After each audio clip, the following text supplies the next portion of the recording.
Shalom and good morning and Shabbat Shalom. I felt that it is better for me to record this message than to just send off a text or a note or something like that. I want to explain one concept, or at least some concepts of manifesting the law of assumption, how that works in regards to how you bring about your end result. Now, I spoke about in today's lecture, or that's going to upcoming lecture in this Sabbath, I will be speaking about what it means, the difference between having, thinking of as if, which is a law of attraction, which to me doesn't really work, thinking as if, versus living in the end. Now, the law of assumption is all about living in the end, not living as if. The living as if part is what is taught commonly in the law of attraction by the gurus out there. What you find, the only people that are getting richer are the gurus in law of attraction, and the other people, they do not really get their manifestations. It's a hit or miss. Sometimes they might get it, odd chance, because they may get something that's probably written, like scripting. Maybe they might make it through scripting or maybe some other method. But when they do this living as if, I've seen that 9 times out of 10 they fail. So let's come back to the law of assumption. They're using law of assumption. They're using a technique of law of manifesting, law of assumption versus law of attraction. And usually the law of assumption technique works majority of the time. Now, we're going to look at the living in the end part, not the living as if, because you cannot live as if, because if you try to, how do you imagine being a millionaire? How do you imagine having $100 million living as if? Because you can't go out. Imagine that you had $100 million and you're trying to living as if. Well, what does it feel like? You never can manage to know the feelings. You just don't know because you've never had $100 million. I mean, MBS, Mohammed bin Salman, who's the Prince of Saudi Arabia, he knows what it's like to spend $100 million. He knows what it's like to buy a $500 million yacht because he has the money. So he can, he doesn't even need to pretend to living as if. He is living like the person he wants to be because he already has the money. So he has that experience. He knows how to spend $1 billion, maybe even much more than that. But my point is, somebody who's never laid their hands on $1 million, how they're going to pretend or how they're going to imagine that they have $100 million and try to live in the end? Well, they can't go spend it in real life. Maybe they can do some window shopping as much as they can, and maybe they can do some other things which may not be real. Like they can go and look up a car's price and think, well, it'd be nice for me to have it. So that's as far as they can go. That's living as if, but it's not really living as if, because living as if really would be that you had the money and you could spend it. Now let's come to the real deal. Living in the end. Living in the end, another way to say this is to think in the end, or think like you are the person you desire to be. Now, what would you do? Well, let me give you a simple example. Very simple example. When somebody wants a $100,000 job, if there's a man, a software engineer, let's take a software engineer, they easily make $100,000 these days. If a software engineer in America wants to make $100,000, maybe he's on $70,000, maybe he's on $80,000. He already knows what it's like to be earning $80,000. and now he wants to earn $100,000. So the difference is only $20,000.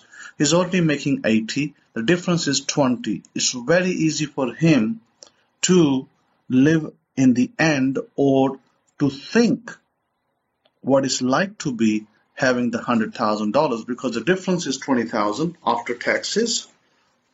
He may be paying 40 to 50% tax. After taxes, he's basically technically making $10,000 more after taxes. And that $10,000, if he was getting $20,000, let's say he gets $10,000 net income after taxes. And that is going to become, after taxes, we can work this out very easily, because we work it out as a 12-month salary. It's $833. He's better off by around $833 to $834 a month. A software engineer that earns $100,000 versus $80,000. He's going to earn around about, let's just go round figure, $850.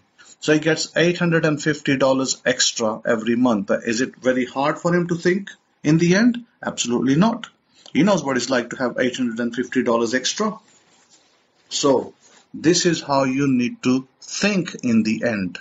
If you have never had big money and you desire to have big money, and it doesn't just apply to money, it can apply to a whole host of things in your life, even to buying a car that is expensive, like buying a $100,000 or maybe a $500,000 car, even for that. So how do you do it? How do you think in the end? How do you live in the end? Well, ask yourself the question. Ask yourself the question, if I had $1 million, how would I think? Now, let's rephrase it. If I had $100 million, how would I think? How would I think when I had $100 million? Okay, right now, how do you think right now? The answer is very simple, how you think right now. Maybe you don't have that money, and so you're thinking, well, it'd be nice to, but you're thinking that you don't have it right now, so you want to have it. So how do you think?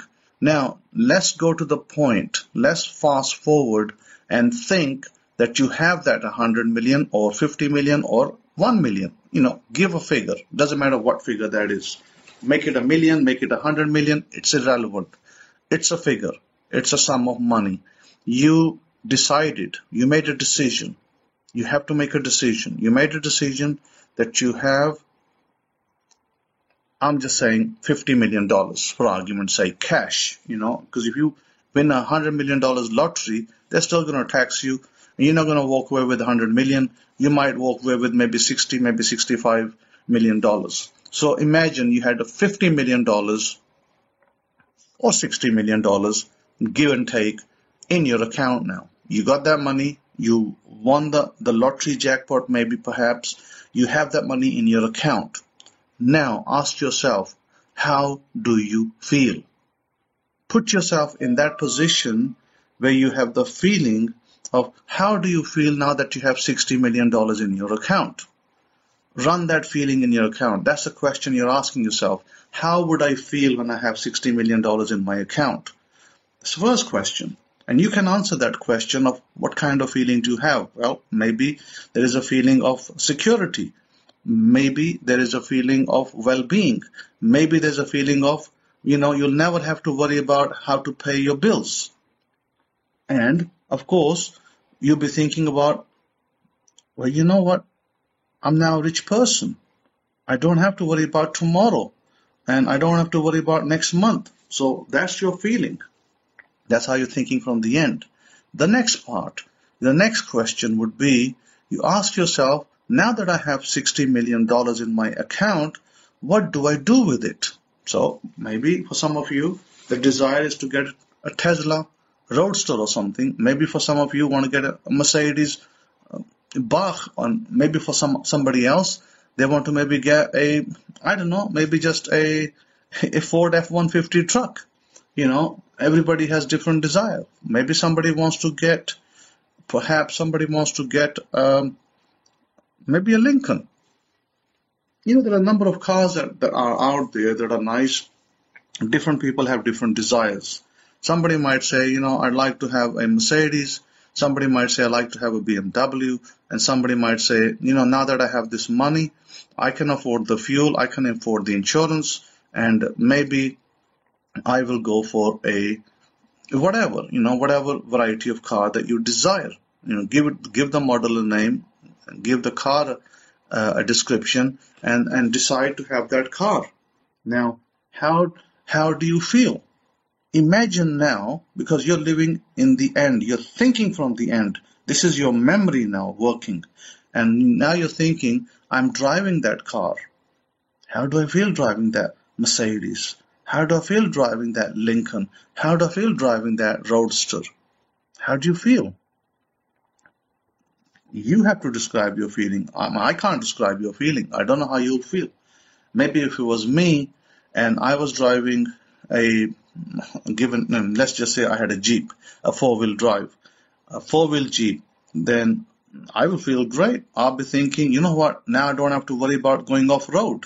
Now I can go off-road and I don't have to worry about bumps and ramps and mud and all that. And I'm thinking that, hey, it's going to be great. I can just go through rain, I can go through water, I can go through mud, I can go through hills. I have a nice four-wheel Jeep. So that's my feeling. I'll feel that it's great. I don't have to worry about the weather any longer. And before, if I had a two-wheel drive car, I may be thinking, you know what, I can't go through muddy areas. I can't go off-road. If there is water on the road, I may get stuck. So I have to watch where I go, etc., etc. You get my point.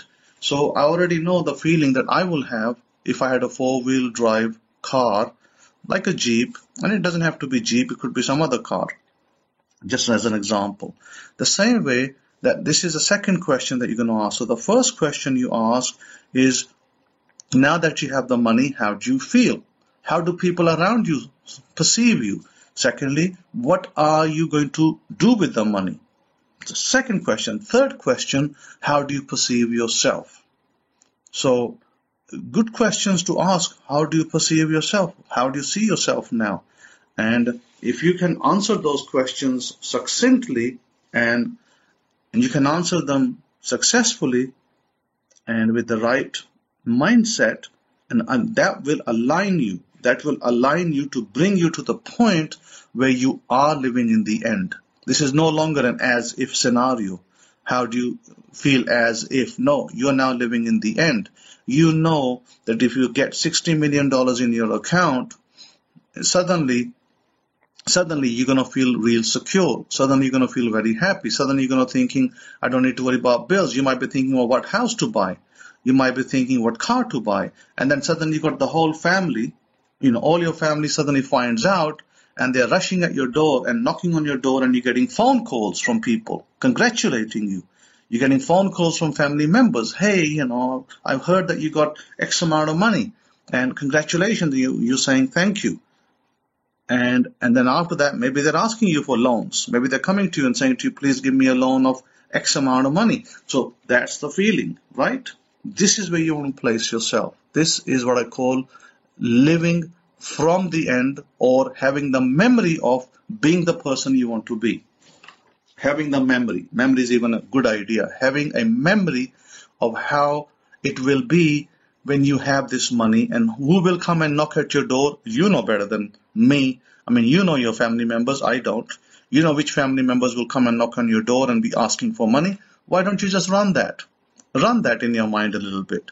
And then that is called living from the end. That is called having a memory of money is here in the account and what happens next. Then what do you do after that? How do you feel as a person? Now, you want to do some shopping. You go do your shopping. And what happens when you do your shopping? People congratulate you. You get a new car, people congratulate you. You get new clothes, people congratulate you. So run the congratulations. Run the scenario of somebody coming and borrowing money from you, or asking you for money or a loan. Run the scenario of you giving some money maybe to charitable cause. Run those scenarios in your mindset. When you run those scenarios, boom, you are living from the end. You have the memory of being in the end, and then describe the kind of person you are. How does that change you? What does that make you now? Now that you're a millionaire or millionairess, how do you feel? How is your mind feeling? And what kind of person are you now? See, these are the questions that you will be addressing. And when you address these questions, you just make them into a summary. Then you run that summary in your mind, continuously run it. And your mental talk will be the same. You will run the same mental talk. Mental talk is the word of God. You will be running the word of God in your mental talk, which will be hitting your subconscious, hitting the parts which reach out to God, which bring you what you want, and which makes you the person you want to be. So I am pretty certain that this is a pretty good way for me to explain it to you, to help you. Think about it, run this scenario, run it daily, and live in that scenario all the time. And I can assure you that you will have what you desire. Have a wonderful day, wonderful Shabbat. Okay, and this is a continuation of my same lecture that I just did to you earlier regarding living in the end versus living as if. Now, living as if is the term that law of attraction people use, and living in the end is a term that we use, meaning how you're meant to be. So let me give you an example of living in the end. Imagine you're a weak person. You are a very weak person. You are not very strong. So God directs you to be strong. Okay? And God also says, there are scriptures in the Bible, in the book of Joel, which says, let the weak say, I am strong. That basically is a living in the end concept. Now, if you are weak and you did not know what strength is, you've seen strong people. Perhaps they are strong in muscular power. Perhaps they are strong in finances. Strength can be measured in many different things. Perhaps you have a weak car and they have a much better, stronger car, can last longer, can drive longer places. We are measuring strength in terms of durability. That, by the way, is God's commandment as well. So clearly, living in the end or having the memory, because all we are doing here is we're dealing with memory. So your memory is going to say that you are a rich person, you are a wealthy person, you are a magnificent person. That's what your memory is telling you. So that would be the same as saying living in the end. And I explained to you within the earlier part of the lecture that it is not difficult for somebody who's earning $80,000 to suddenly earn $100,000, because the difference is about 30 odd bucks, about 830, 840 bucks a month. So $840, which is about 550 pounds a month, if you're on the British side. And I should know this because I was on 100,000 salary myself. The difference isn't a huge lot going from 80 to 100. In British terms, you're talking about 40,000 pounds to about 60,000 pounds roughly, or 45 to 60. And if you went from 100,000, and Rabbi Kifa can probably tell you the difference as well, because I believe that he's earned these salaries, probably is earning better than that right now. So if Rabbi Kifa was earning 50,000, and he can tell you the amounts in America, because I know he was at 50,000 at one time, and he hit his 100 mark, and potentially 150 mark. So we are saying that from a 50, let's give and take, that if you're on 50,000, and we'll just say you are taking home bi-weekly for argument's sake, with 50,000 you're taking bi-weekly maybe $1,500 taxable income, and you went from actually it'd be slightly more than that, let's just say 2,000 bi-weekly, and then from 2,000 you went to 100,000. Of course, now you pay more tax because the tax bracket goes up. Even in England, used to be 40% tax for anybody earning over 36,000. I think it's gone up to 38,000 now. It may have gone up slightly more. So anybody that reaches the bracket of 38 and above, which obviously has changed now. Okay, so for the UK, it's around 37,700 pounds. For a 40, anything above that is a 40% bracket. I believe it goes up to 100,000 pounds, and from 100,000 above, I think if you go up to 150, I think if you go above 150,000 pounds, then they tax you at 45%. In American law, this may vary by state to state, but my understanding is that if you're earning 100,000 in America, you're about 24% tax, and then they add additional taxes like, because we have not just state tax, we also have federal taxes in places and other smaller taxes. So give and take, let's just say give and take, you're earning $100,000 or $150,000. Your tax bracket is going to be around about, I'd say about 40%, give and take all the taxes combined. So you deduct 40%. So somebody who earns $100,000 makes X amount of money. That person will know that if he went from 100 to 150, he can add an additional 50% income. So it's very easy to calculate for the people who are earning that much money, and it's not difficult. So my point is not to calculate your taxes so much, but in order to prove a point that it is very simple for somebody who earns 100 to calculate how much they'll get if they were earning 150.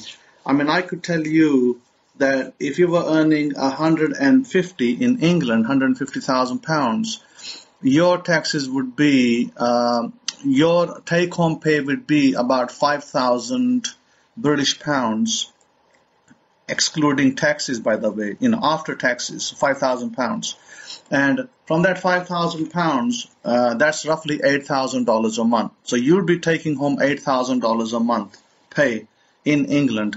Now in America, you probably fare better and you'll take home slightly better pay. If you're on $150,000 in America, you will definitely fare better, depending on which state you live and how much state and federal tax you pay. So that's just a rough calculation.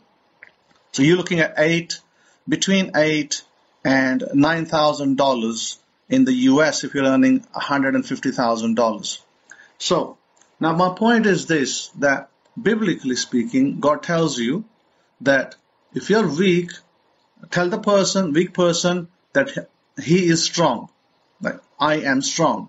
So when you're saying I am strong, even though you might be weak, you continuing to say that statement is basically teaching you a memory. That's what you call living in the end. It's your memory. You're programming your memory.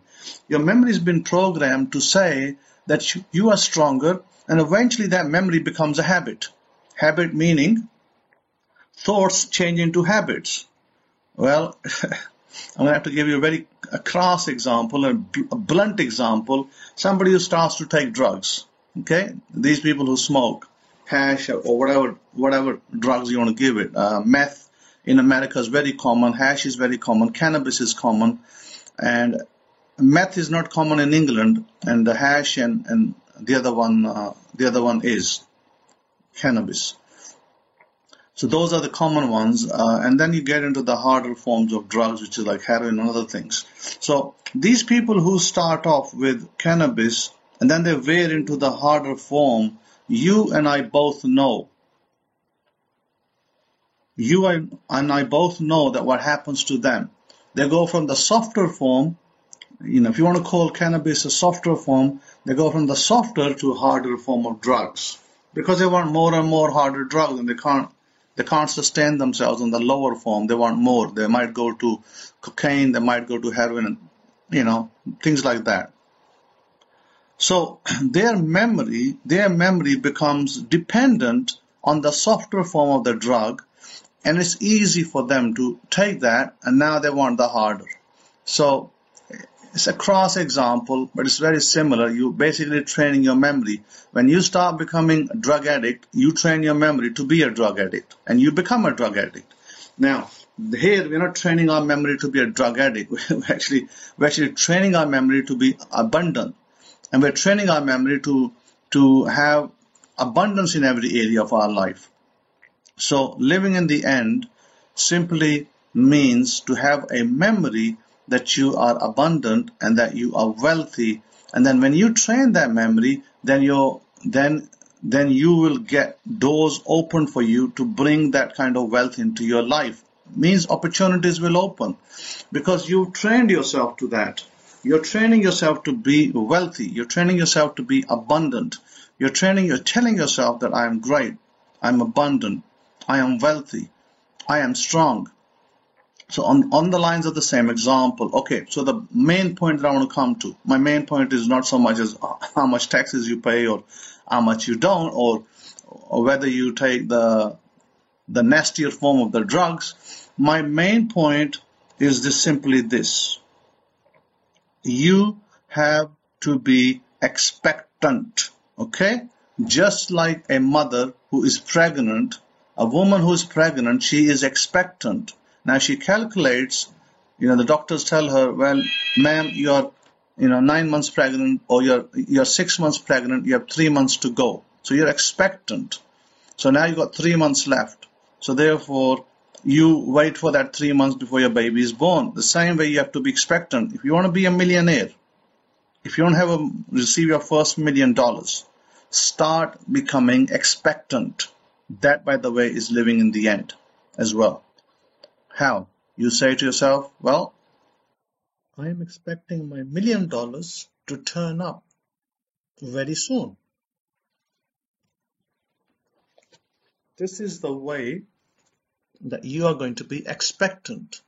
So what you're saying is, I'm expecting $1 million to turn up any minute. It could come tomorrow, day after tomorrow. So you become expectant.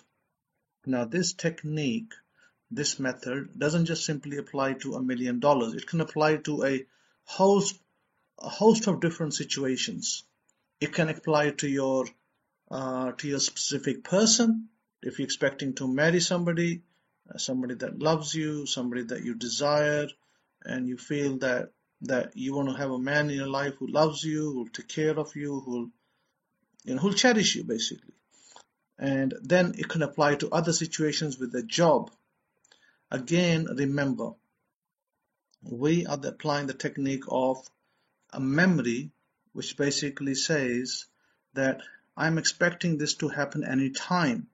That expectation of any time is the same thing as saying living in the end, or in the thought of the end.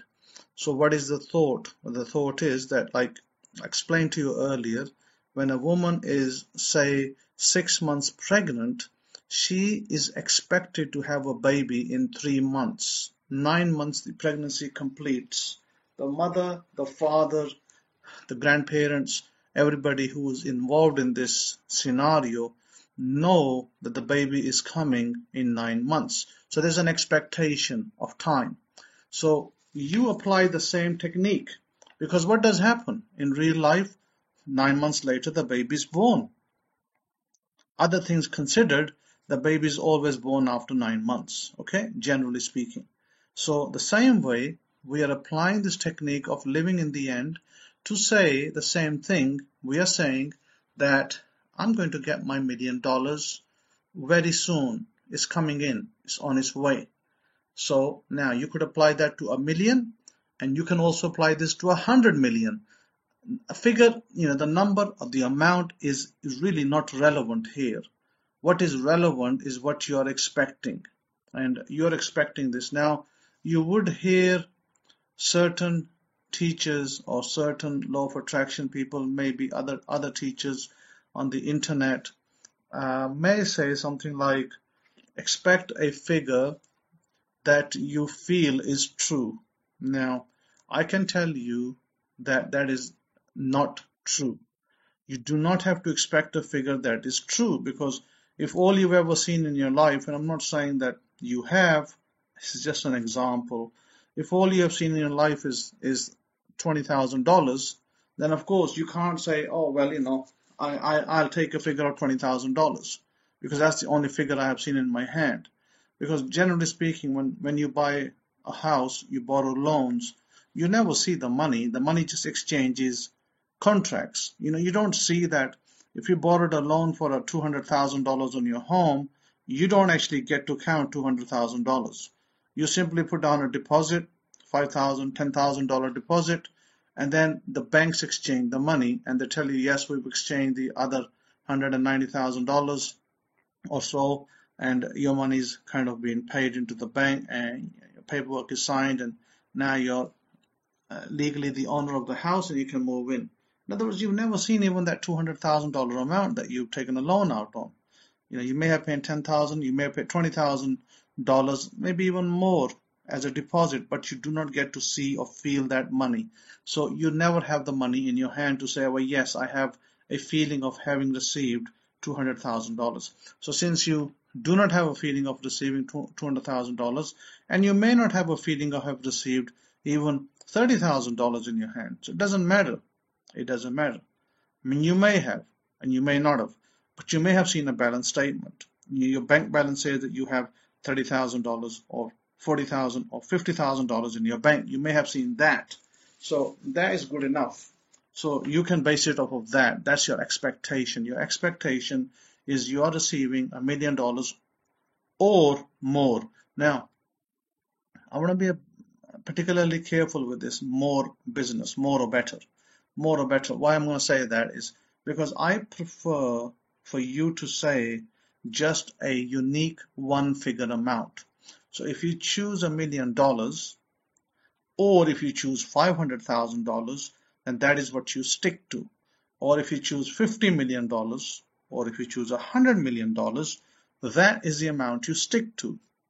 You do not need to say $1 million or more or $500,000 or more or $50,000 or more, because although some people will say the affirmation or more will be helpful in bringing more money, but it is not necessarily true. It doesn't happen for everybody. It may have happened for that one odd person. It doesn't mean that it's going to happen for you. So the preference is to stick to one amount, and then if God decides for you to have more than that, He can send that more than that. You don't have to ask for it. So if you ask for $1 million and you happen to receive $5 million, that's okay, because you have now met your $1 million goal. So you continually remain expectant. I am receiving the $1 million. It's coming in soon. Yes, $1 million is going to be coming in soon. You don't need to specify time. Time here is irrelevant because time is only imaginary, put it this way. So in the realm of God, time is imaginary. There is no time in the realm of God. It's all eternity. And it's all past, present, future is all here now. Everything is here now. There is no past, there is no present, there is no future. Everything is now. So therefore, time is not relevant. So you have to continue to say to yourself, continue to remind yourself that I'm receiving $1 million. And some of you may aim for more than that. Nothing wrong with that. Nothing absolutely wrong with you trying to aim for more. You can say, I'm receiving my $50 million cash any minute now. It's coming in now. Yes, it's coming in. I'm expectant. It's coming in. I'm receiving it. Just stick into that expectancy. This is the same way I'm trying to teach you as a mother knows that her child is coming 9 months from now. Now, she doesn't start saying after 8 months that it's coming in any minute. It's coming in any minute. But she knows it's in a month's time. What happens when the 9 months pass? Normally, when mothers are delayed delivery, they know it's going to happen any minute. So to you, you're at that 9 months phase. Imagine yourself at the 9-month phase where the money is coming in any minute because the 9 months are up. It's coming in any minute. The same way, a mother doesn't say, oh, why didn't it come after 9 months? She says, any minute now, I'm going to give delivery. Any minute, I'm going to go to the hospital. Any minute, the water's going to break. So you are going to use the same technique Any minute now, I'm going to receive my money. Any minute, my $1 million is going to drop in my bank. Any minute, my $5 million. Any minute, my 50 million. Any minute, my 100 million. Any minute, and you're going to continue to tell yourself, I am cash rich. I'm a millionaire. I am cash rich. I am a millionaire. I am cash rich. These are the words that you should be living with. If you live with these words every day and you remind yourself that that's your state. Remember the states? You are in the Moses state. This is your Moses state. Call it an Abraham state as well. Abraham state of wealth. You remain in the Abraham state of wealth all the time. And even your mental talk is a word of God. Remember what I told you. What you continue to talk in your mind, what you continue to rehearse, that is what appears in your world. If you continue to rehearse failure, failure will come in your world. If you continue to see yourself walking in pajamas, and pajamas come in your world. If you continue to see yourself walking in a two-piece suit and driving a Ferrari, then that's what's going to come into your world. So remain in the state means that your mental talk must always be towards your goal, whatever that goal is, whether it's a spouse, whether it's an apartment, whether it's a pile of money, that's where you should be. I think I can't be more clear than that.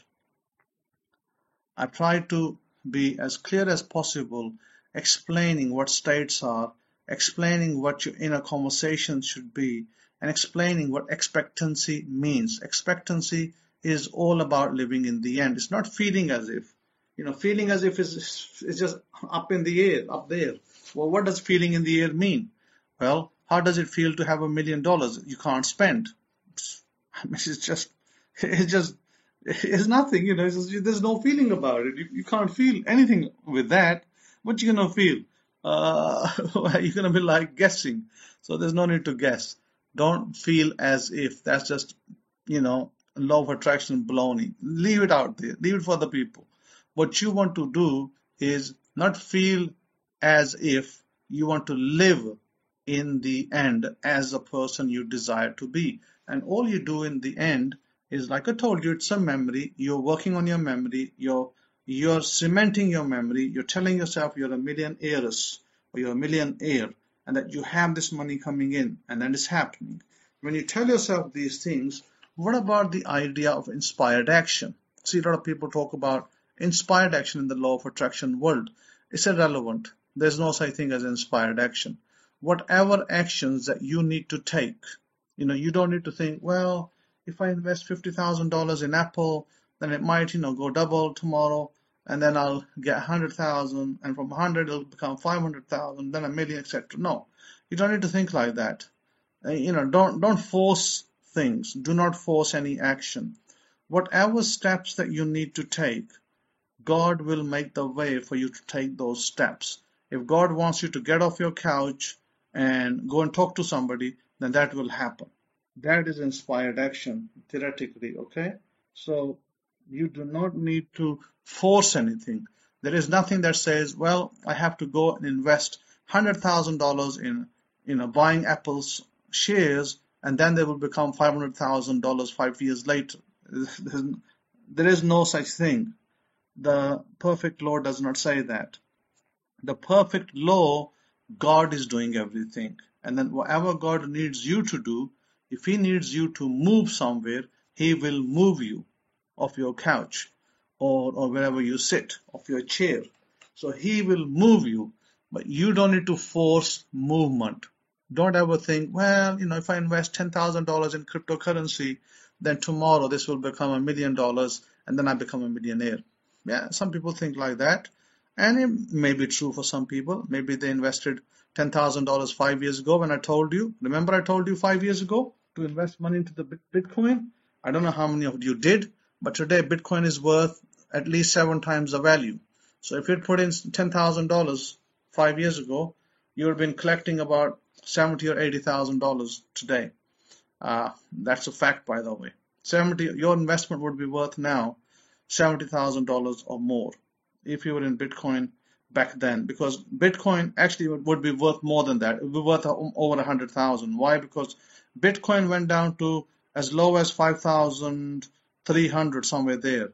So if you had invested $10,000 your investment would be slightly over $100,000 now. But I don't know who did and who didn't, but that's just, looking back at investments. But I'm saying that that wasn't necessarily inspired action. That was instructions. Whether you took those instructions or not, you would have benefited. Now, today, 2021, and in November, or I should say December 4, you don't need to worry about what inspired action to take. God will move you to take any action that He desires. If you need to buy a scratch card, God will move you to buy a scratch card. If you need to buy a lottery ticket, God will move you to buy a lottery ticket. I mean, you may just go buy a lottery ticket every week. Just normal action that you do. But if God intends you to buy any extra tickets, like, for some reason, for some, fantastic reason out of this world, God intends you to buy 2 tickets this week.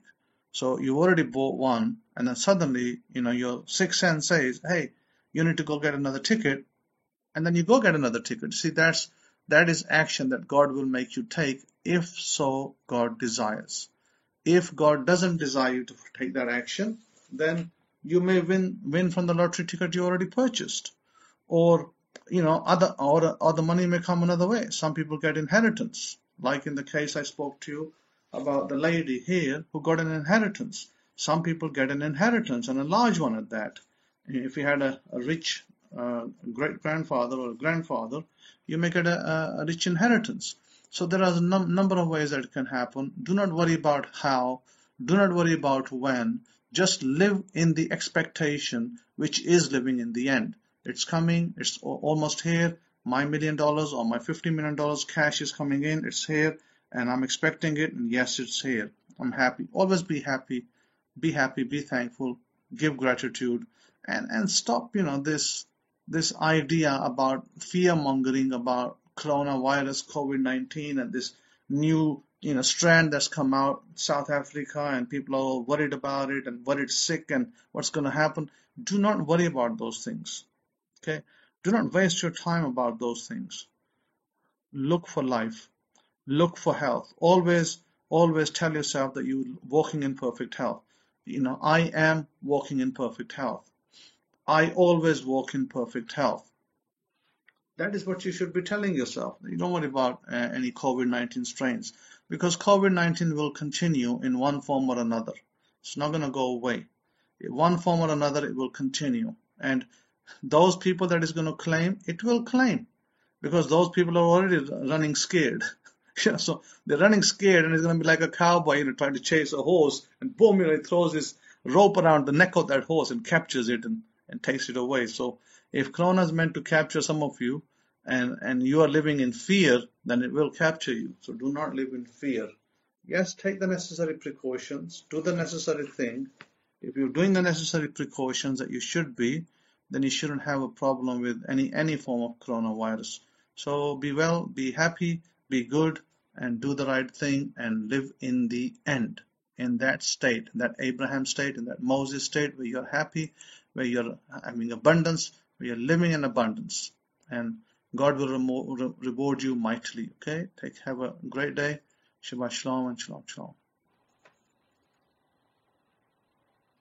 And thank you for listening. As I start the recording, always in a jovial mood, I tell you, always happy, regardless of what I'm going through. I'm going to be happy. I don't care. I don't care what other people think. But I tell you, what a great bit of instruction for us going forward, Mishpahat Tadara Baha Kohen in the gate for your instruction and your assistance to help us in our lives. Because again, that's what it's all about. It's all about how you live your life. And all of you have had experiences in different, let's just say, scenarios and different environments, to where you sit in a particular building for about 3 hours and you get some dancing, and maybe they feed you a little bit, and you get a few goosebumps, and then you leave. And it's been in my experience a total waste of 3 or 4 hours. I haven't really been in those situations before, the way you're more confused coming out than you were confused going in, and you're still left with unanswered You sit in, you spend all these 3-4 hours in these particular buildings and you get nothing out of it. And you're like, okay. And so you see yourself as some kind of experience where you experiment where they just like use and abuse you, and then they just leave you hanging. And you're like, okay, what do I do next? Okay, I'll go there again next Sunday. Or I'll see y'all Wednesday, we'll do Bible study or whatever. Or I'll contribute, like Brother Davis is saying, to the new church building, to the children's church that we're building, and I'll participate that way. But there's nothing of substance there, and there's nothing happening in your life. Where when you come here and you listen to 15 minutes of something that you can go out and apply and change your life. You have the ability with these tools to go out. We all have the ability with these tools to go out and change our lives for the better. And at the end of the day, regardless of whether you are consciously having a paradigm shift or unconsciously not doing anything, you are totally in control of what happens to your life. Whether you see it or not, you are totally in control. Or you letting somebody else control your particular environment, your particular situation. But you are totally in control. You have that control. You have that. But again, some people don't even know this. I mean, you'd be surprised about how many people don't even know this. You know how you can tell as a student of human nature, people know this? If they're blaming other people for all their problems and all their situations. If they do, everybody seems to have a problem but themselves. These are people who haven't come to face reality. And so, I really appreciate just getting to the meat and potatoes of things. Just getting right down to the nitty gritty, as Ikoyi says. You just have to get down to the nitty gritty. And and just speak to me in a way that's going to be beneficial to me. You speak to me in a way that you're going to give me something back, and I always anticipate getting something back. I'm always learning. I'm always going to be a student, and every day I'm learning something new because I anticipate that I'm going to learn something new. And I do because again, I manifest my reality. And how do you manifest your reality? By what you're thinking. Now, you tell me one person on the face of this earth right now that is not thinking. I'm pretty sure you've been somebody, so, because again, have you ever heard this phrase? What are you thinking about? Maybe you do something wrong, your boss gets on you, or your wife looks at you and say, what the hell were you thinking about? Anybody ever had that question asked to them? What are you thinking about? Because at the end of the day, I'm telling you, that's exactly what's going on. Every person, lottie-dottie on the face of this earth you're thinking. Now, what you're thinking, that's on you. You control that. You truly control that. And if you don't control it, you have the tools to be able to control what you think and what you process in your processor, that brain, your processor. You have the ability to choose how you're going to think and how you're going to be.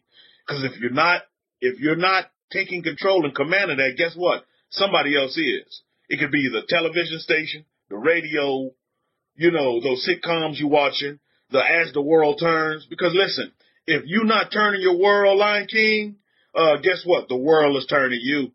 believe it or not. I tell you, my grandmother loved to watch that, As the World Turns. Well, she could tell you all about each situation, each character in there, and she'd break it down to you. And yeah, and she trying to get back with him. I'm like, come on. And I'm thinking to myself, well, what is all this about? You're living in a fantasy land. But really, that As the World Turns is how people have relationships within their lives and what's going on in relations. Husband and wife, boyfriend and girlfriend, mother to father. Life is truly about relationships. So we must begin to establish relationship with ourselves first. We all understand that. But more importantly, we must get down to the nitty gritty and the meat and potatoes and understanding, we have to have relationships based upon how we want these relationships to be set, how you want your relationships to be settled. That's important. This is very important stuff. And I just so happened, I circulated monies for this new, it's like stroller thingy, for Nakshan when we go to the park and stuff like that and go out. So I wanted something more compact. And so I got this particular thing, and you know, I don't like reading directions. So I began to put it together. I mean, it was simple to put together. Boom, boom, boom. Snap the wheels on it. But I was trying to I was figuring out how to close it after I had opened it, figuring out how to close it to make it more compact and more flexible as we go out and Akshan doesn't want to be in it anymore. So I had to go on YouTube and get some assistance. I tell you, YouTube is a great source. And so they had, women on there that was showing you how to break it down and just giving you all the ins and outs of it. I said, oh, this is great. Thank God for YouTube. But anyway, as I was trying to find that particular site, I stumbled across I ran across this video of this man who had just recently come out on YouTube and made a video about his experience, an experience that he had had. And this particular man, how many of you ever heard stories about people who had literally died on the table and came back to life? Anybody ever heard those stories where they were actually pronounced dead? Anybody? I find these stories very interesting. I don't know about you guys. Put up an eye if you find these stories interesting.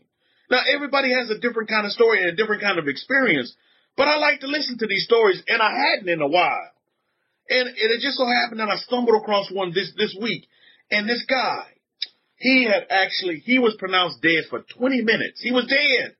He was deader than a doornail. He went in having some kind of arm issue, and he went in the hospital having some kind of arm issue, and they had to put a particular kind of tourniquet on his arm so that they can fix his arm. They were trying to fix his arm, and he was just having a simple operation on his arm, Mishpah. Shabbat shalom to you, Hakohim. Shalom to you over there. And they were trying to fix his arm.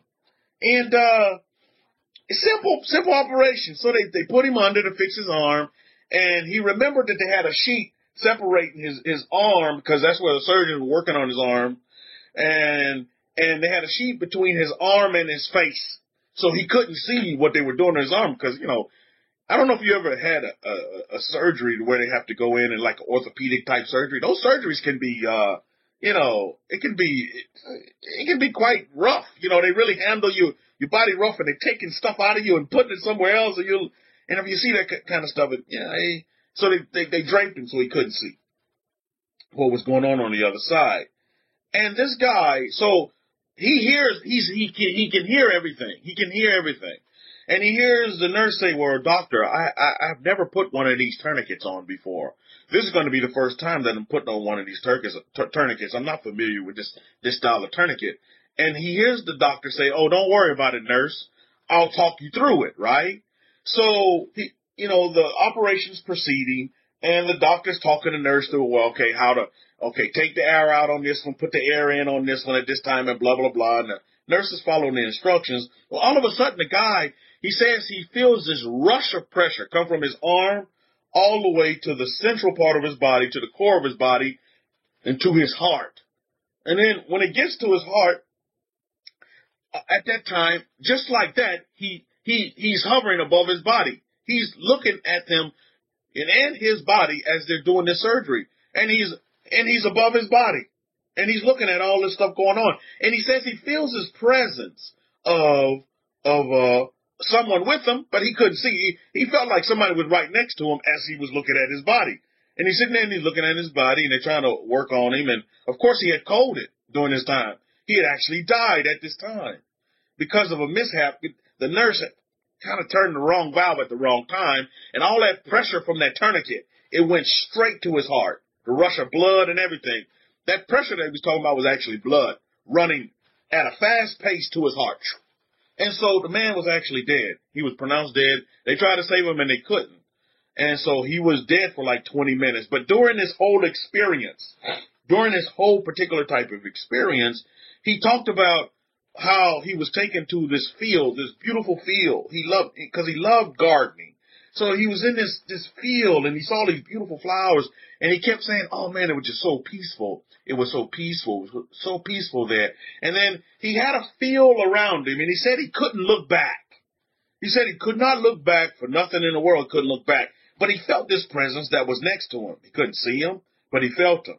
And he said, get this what he said. I found this very interesting. He said, he couldn't communicate. He couldn't open his mouth, but he could communicate with his mind.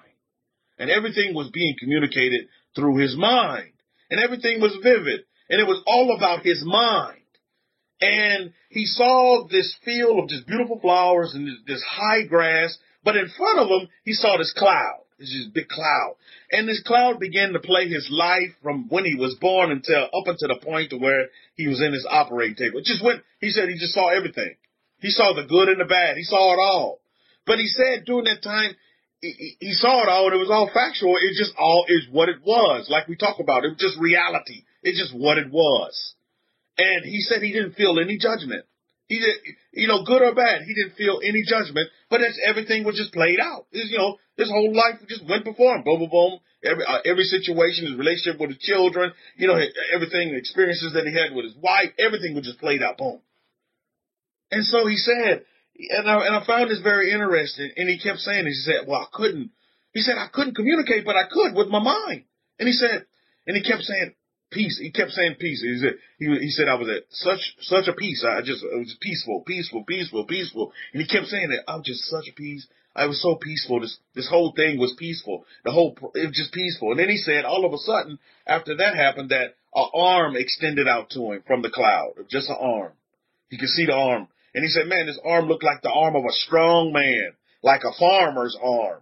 Them farmers, man, they have some strong arms because they work with their arms. But anyway, he said, it was like a strong arm. He came out, extended in the cloud, and was reaching out toward me. But then something in the cloud began to speak, and it said, you still have things to do. Things are left undone. You still have things to finish.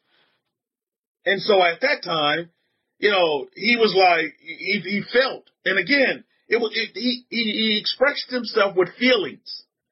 He could sensory with feelings, and not really emotions, but it's just how he felt. He felt at peace, but he felt like he wanted to stay, but he knew he had to go back because the arm was extended out to him, but that was it. He couldn't grab the arm, and go into the cloud. But he kept mentioning his mind. Everything was happening at a high level in his mind. And so he ended up going back into his body, and when he went back into his body, they had already had him draped up. They had a white sheet draped over him. And he remembered, he said that there was a piece of paper on him. And it was actually his death. He had all the information on when he died and what time he died and he was pronounced dead. And the doctor's signature was on that paper. So he gets up, and he sees the doctor, and doctor was like, doctor of course was shocked and amazed. And he said he stayed in the hospital 3 days after that. And that was the most peaceful time that he had ever experienced in a hospital. He said he was at such peace for those 3 days in the hospital. Now, this was this man's experience. Now, this is what was important about the whole thing. He said throughout his whole life, he was always a go-getter. He never spent a lot of time with his family because he was always out there making money for his family. He always felt like he had to make more money. He worked a lot of overtime. He was from Las Vegas, Nevada area, and so he was a taxi driver, and he would take all of the hours that he could, taxi hours, and in a taxi, and I'm going to tell you, in a taxi, you're nowhere near your family sometimes. And so he would take all of these different, job opportunities as a taxi driver and thus to make money for his family.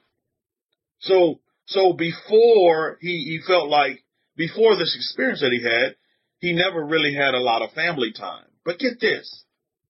And he said it this way. He said, I feel like my life has been reset. He said it that way. He said, I feel like my life has been reset. And so now he said, what was important to me before this experience is not as important to me as after the experience. Now he makes a lot of memories, and he does a lot of things with his family, his wife and his children who are, they're grown now, but he does a lot of things with them, and he likes to be around them, and he spends a lot of more quality time with them and making memories. And through his experience, what I gleaned from it is that he learned a lot about what's really important in life. There's nothing wrong with making a lot of money. There's nothing wrong with having a lot of money. There's nothing wrong with desiring money because as you know, and as you've been taught here, is that, money facilitates a lot of things. Money fixes a lot of problems. And a lot of situations can be dealt with having currency. You see, you can do a lot of things and help a lot of people with currency. So nothing wrong with that money. But again, everything has to be put in its place. And so this man, and he said, I had a reset. He said, I had a reset. And he said, I had this experience many years ago in my 20s, and he was like in his 60s. But he said, now I feel like during this COVID environment, it was time for me to come out and make this video now. He said, this is something that is treasured just for me. He said, he always wanted to keep it to himself. He said he hadn't even told his wife about what the experience was about, what actually happened. But he said he felt it was time. Here in his 60s, this happened when he was around in his 20s. He said here in his 60s, he feels like it was time for him to put this out and make this video during this COVID environment. And you know what his reason why? He said it was time for him to come out, and he felt like he had to do this is to help people understand that they don't have to fear. You don't have to fear death. You don't have to fear anything. He said fear is one of the things that can paralyze you from having a quality of a life. And he said, God forbid that you have to go through an experience like I did to understand that you don't have to fear. A lot of people go through their whole life fearing death, and that's all they think about. So they never get to get on with their life and live an abundance of a life and understand, like we stated earlier, that life truly is wonderful. Why? It's because all they think about in their mind is how I'm going to die. What's going to happen when I die? Am I going to go to heaven? Am I going to go to hell? And in this guy's conversation, he never mentioned a hell. He never mentioned a heaven. He mentioned being at peace a lot. You understand what I'm saying? So it was just a great experience for him to really, and he said it himself, to reset. And if you note this, and I'm going to juxtapose that with where we are as Israel. Now we have being dispersed and scattered in the nations, being mixed in and mingled in with all of the nationalities and being conformed and conditioned in these nations. Now we have the ability, and what our Kohen has given us the ability to do is now it's time to reset. So how we used to think before and our experiences are changing. Correct me if I'm wrong. I don't want to speak for everybody, but I'll speak for myself. They're changing to where, you don't think like you used to think anymore. I don't fear anything. I don't fear anything. I don't have any worry. I definitely don't have any doubt anymore. You see, because it's all about how we think. And the minute you begin to understand that you have control over how you think, instead of having your thought process control, and dictate which way you're going to go and dominate you and tell you, okay, you're going to do things this way. Oh, you have to be afraid of that. Oh, you can't do that. You'll never succeed at this. You don't have to think that way anymore. You have the ability to control your environment. And how you think is the whole process of it. That mind is powerful. It truly is powerful. But again, with the conditioning that we've been got in the nations, we've been shackled and we've been enslaved to emotions. I love emotions, but we've been enslaved to the wrong emotions. A lot of folks have. I haven't, not anymore, but I was at one time. To the emotions of fear, to the emotions of love, the wrong kind of love. I mean, man, I tell you, I told a lot of women I loved them, but now that I look back on it, it really wasn't no love there. You know what I mean? So again, even love itself, there's been a shift in that to where I really understand what love really is all about now. Didn't back then. I understood what I thought or what I told love or what I was showed love was, but no, man, I wasn't even scratching the surface.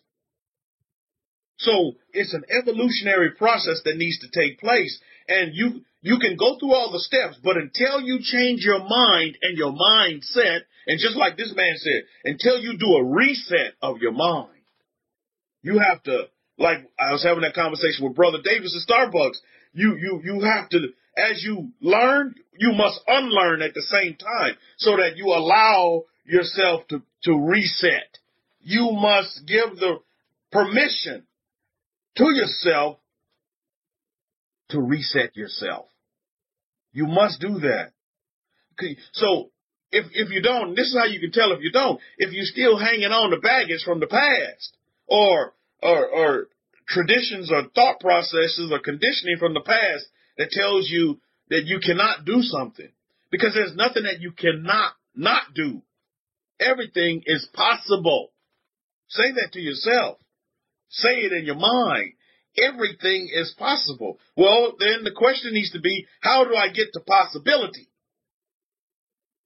There's a process. And in our resetting, Israel's waking up. I'm telling you, we all are a part of history to where we actually see Israel wake up. Now that Israel has woken up, she has to reset. I tell you, how many of you understand? Put up an R if you understand what I mean with this reset thing. You have to reset. And that reset has to start in your mind.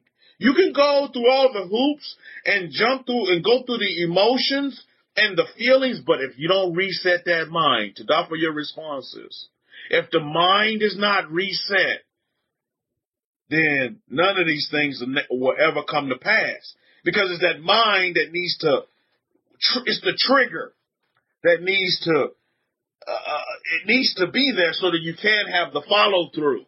You see? There's one mentor I love to follow. He has this system, Jewish guy. He has this system that's based on this. It's the setup, the trigger, and the follow through. Those three things: the setup, the trigger, and the follow through.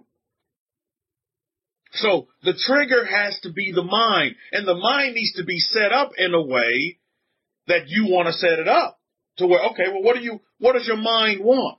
Well, a lot of people don't know that, and they're being run by the mind. So the mind tells them when they're depressed and when they're sad and when they're going to be happy and when they're going to just be unhappy and when they're going to show hate. And the mind is doing all that. But when you set up your mind in such a way to where you set it up to where it meets your conditions. I don't know what your conditions want to be. Gator, Shabbat Shalom to you. I don't know what your conditions want to be. What do you want your conditions to be? See, that's the question that you need to ask yourself in your relationship. Well, what do you want your conditions to be? Because if you don't set up those conditions how you want them, you could never get to the trigger part. And then you could never get to the follow through. You see? And so Hakohen is equipping us with instructions and guidance that's helping us. Okay, I got my mind set the way I want it. I did a reset on my mind. I'm continually getting rid of all that conditioning and that stuff and these traditions and these experiences that have been wrong and faulty. Now I understand that I have the capability and the capacity to live life on my standard. On my standard. Not on anybody else's. And I'm not pleasing. My life is not based upon pleasing everybody. But my life is actually based upon me pleasing self. And once I please, and when you can begin to reset, I'm telling you, and this process may take a while. And you continually get rid of stuff. That's always going to happen because you always find some baggage that was left in the closet that you forgot about that you have to get rid of. So that you can make room for the setup of your mind so you can get to these triggers. And these triggers are what Hakohen is giving us. Okay, these are the instructions that you do. You do things this way. You begin to think like this. You begin to feel this way. Feeling is very important because feeling, as was taught by Hakohen, as we learned, feeling is highly connected to your belief system. Feeling is synonymous with how you believe and what you believe in. Because then comes from that the well springs that come out of your mouth of, oh, well, that's not going to happen. I don't believe in that. I don't ever see myself doing that. Millionaire, shoot, I don't even see myself, earning 5 figures, much less, 7 and 8. I can't see it. And see, again, this is what's coming out because again, you haven't dealt with your setup. You haven't set your mind and reset. And a lot of folks are just fearful of taking control. Why? It's because they've been in these nations for so long, and they've been told by their mother, by their spouse, that they won't be nothing and they can't be nothing. And so they're fearful of what? Of the change. Some people fear change. And so they'll stay in an environment because they're comfortable there. They may not like that environment, but they'll stay there because they're comfortable. Because they fear jumping out. They fear jumping in. They fear resetting. They fear actually beginning to understand themselves. They don't want to do that. But again, like I encouraged you in the beginning, as I opened the room for the early birds, I would encourage you all, family, to just figure it out.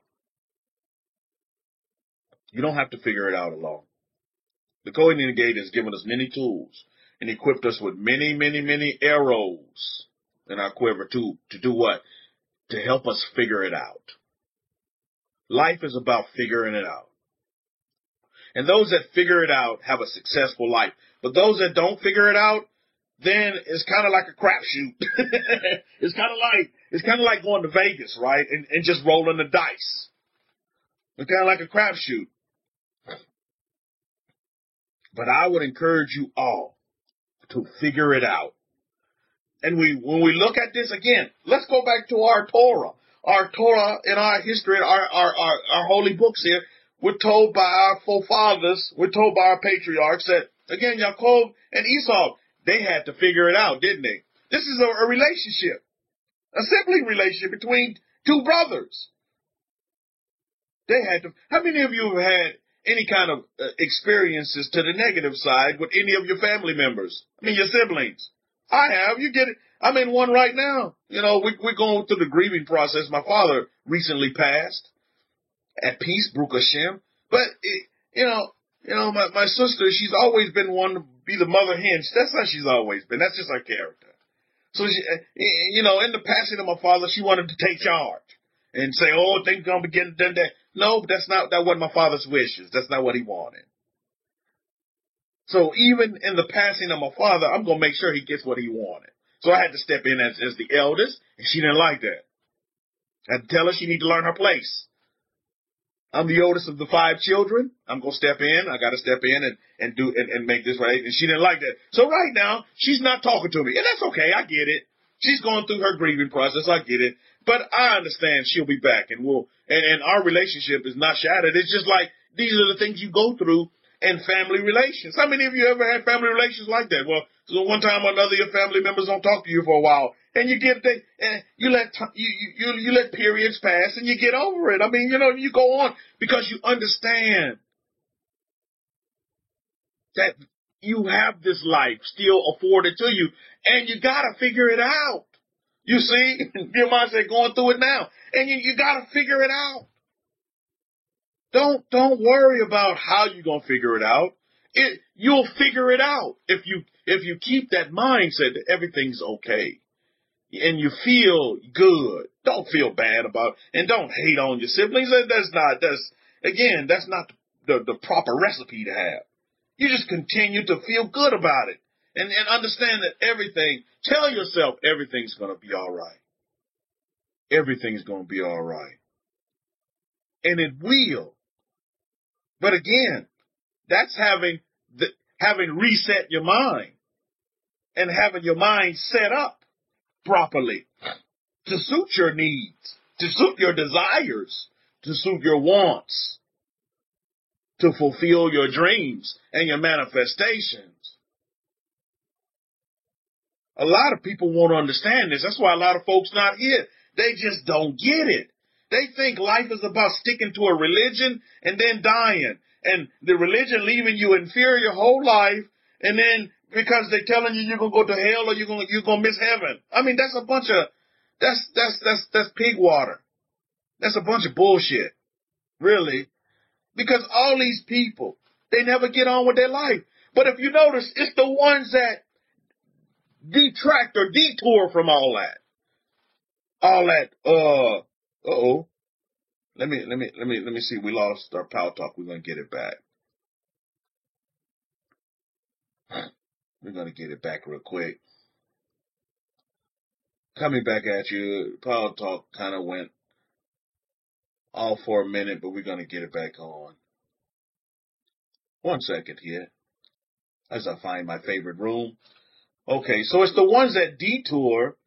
It's the ones that, yeah, let me see. We back. Okay, yeah, we back, right? So it's the ones that detour. It's the ones that deviate from that religious model and actually seek out, we back, okay, great, and seek out their desires and their dreams, and they follow that. You know, there's a lot of unhappy people in religions. And again, your belief needs to be based upon not a man, but belief in yourself. One must believe in themselves. You must have that belief in yourself. Regardless of what problem comes your way. We see Yaakov here in this parsha. He's having a situation with his own brother, Esau. They're having a situation. They haven't talked to each other in years, seen each other in years, right? And believe me, as all of you know, they left on bad terms. The terms that they left on were not good terms, right? But again, what is the Torah teaching us here? That we need to figure it out. We need to get to a point to where we can figure it out, and we can come together, and we can continue to live on in this life and be prosperous in all things. Because the promise is prosperity.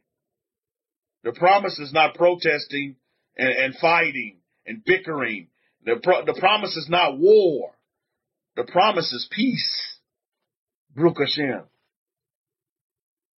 And it's my desire that everyone in this room should desire and promote and peace. Peace. Not, you see, if you get caught up in the news media and the television, number one, they're going to have you in fear. What's the new variant they got out now? Oh, my goodness. Come on, man. Now they got an old variant. They call it the Big O. Somebody say that. Yeah, the Big O is here. I'm like, who the hell is the Big O? You know the first thing I said? I said, huh? Oprah came? Is Oprah here? I want to get her autograph. They were like, huh? Yeah, oh, Oprah, the Big O. They're like, no. We're talking about there's another variant. We're talking another variant. I was like, my goodness, man. I said, how many names are y'all going to have for all these different variants that going to come out? Yeah, Brother Davis. He said, yeah, the Big O is here. I'm like, huh? Oprah made it? I've always wanted to meet Oprah. Yeah. Let me get a piece of paper so I can get her autograph. Oh, no, we're talking about this new variant that's out here and blah, blah, blah. And as you can see all over the world, you know, people who aren't vaccinated, they're being focused upon, aren't they? They telling people in countries, if you're not vaccinated, you got to stay in your house. You can't come out. You got to quarantine if you're not vaccinated. I'm like, damn, is it that bad? I mean, but again, this is what they do, and they do these things based upon the fear model. Don't get caught up in it. You know, again, figure it out. It's just that simple. Just figure it out. Israel, I'm telling you as a family, do you know throughout the years and the centuries of history, you know how long they've been trying to get rid of Israel? Is this the first time? I mean, come on. Again, Israel, they've been trying to destroy Israel since Israel was established. Since Yaakov was in the womb, Mishpah, let's go there. I mean, come on now. Right, Bishaw? Since Yaakov was in the womb, they've been trying to destroy Israel. Have they done it? Have they been successful? Hell to the no. And they won't be successful. So let's get on with life and figure it out. Listen, I love to travel. If I have to get this doggone shot to travel, then I'm going to get the shot. It's no big deal. Believe me. HaKohen has given us many things in the trigger mode, in the trigger bag, to help us go out and follow through with life. We've been given many different ways that we can care for our bodies that'll help us fight off all these vaccines and the virus itself. And that's just what it is. You figure it out, Mishpah. You don't run in fear. You're not pulling your hair out and afraid to go out of your house or afraid to come in contact with someone and have a conversation because they got the big O. You know what I mean? Or they got the big C. I mean, come on, man. Forget about it. Fall back on. You see, this is why you got to set your brain up. You got to set your mind up right. HaKohen has given us the settings to plug in to our mind to help us set it up the right way and to help us reset. How many of you in this room could honestly say at one time or another you were mind controlled? There were, some people still saying them aliens controlling their mind or whatever, but that you were mind controlled. That, you had other, you were undermining, you were following whatever they told you to do. Or your mind was telling you to do some shit. You didn't even want to do it, but you were doing it because, and then you ask yourself later, well, why did I do that? Well, because Fox News said that you were a Republican and CSNBC said you were a Democrat, so you have to act this way and you have to do this and you can't talk to these people and blah, blah, blah, and blah, blah, blah. Brother Davis is a product and he had experience coming out of these so-called Hebrew camps. Oh, yeah, you're in them Hebrew camps. You're going to get a lot of mind control. So what do you do? What do you do? We have to take control. Israel, when you wake up, now you have to reset. What are we waking up out of? A lot of drama, a lot of conditioning, a lot of wrong thought process, a lot of wrong and bad feelings, a lot of misunderstanding of what faith really is. You know what I mean? But then, HaKohen is on the scene, and now what is he doing? He's correcting this for all of us so we can say, okay, man, there's nothing in this life that I cannot do. Everything is doable. Everything is done. So it is written, so it is done. Everything is done. So you begin to change your whole way of thinking and that thought process and what you concentrate on, the majority of the time of your day. Baruch Hashem. And then it's a process. And it just begins to move. First the momentum may be a little bit slow, but then you see that momentum begin to pick up and pick up and pick up and pick up and pick up. To where you like atoms going around the nucleus. It's almost like some kind of science fiction movie. But that's how it goes down. And nobody can change it. Nobody can tell you that you're not, because you are. And you may go through those moments because you're human. Yaakov was human. A human being. We're human beings. So we're going to have these experiences to where we're going to be tested. You're going to have experiences you go through, Mishpah, to where you're going to be tested. And yet, if you fall down, you get back up and you continue on. I mean, look at Yaakov in his situation before. He's supposed to be having a reunion with his brother, but he's dividing his family up. And he's almost going special ops. You know what I mean? Because he's thinking his brother's coming to do some bad things to him. So Yaakov is trying to figure it out. In the way he's figuring it out. I mean, but again, he has to figure it out. And regardless of whether you have the tools to understand how to figure it out, you're still going to have to figure it out. Humanity, you got to figure it out. Some are just figuring it out the wrong way. The figures, they're plugging in, the wrong indicators to figure it out. And so they're getting bad results. And so the solutions are just horrible because, the inputs that they're putting in, they're putting in the wrong indicators to help them figure it out a way. You see, because they already go into the situation figuring out that the solution is going to be bad. So then what will manifest from that? Bad on top of bad still equal bad. You know what I mean? So you must go in with the proper mindset. You must think that everything's going to be okay. You must feel like everything is going to be okay. I don't care if all hell is breaking loose around you. You feel everything is going to be okay. You feel it. And you feel the peace.